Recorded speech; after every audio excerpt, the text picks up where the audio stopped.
से बैठ के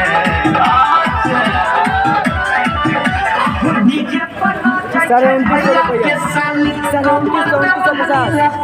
29 डीजे पर नाचे छे भैया के साली कमर में ओढ़नी लपेट के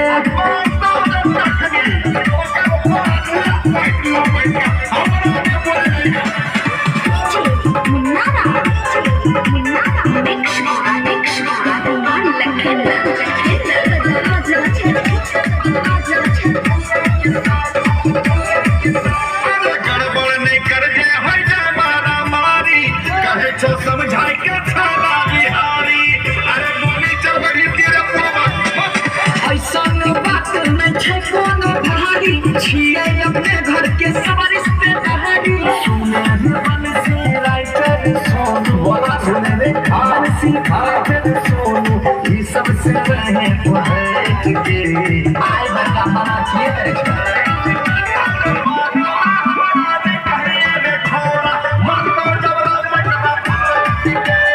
डीजे पर नाचे छे भैया के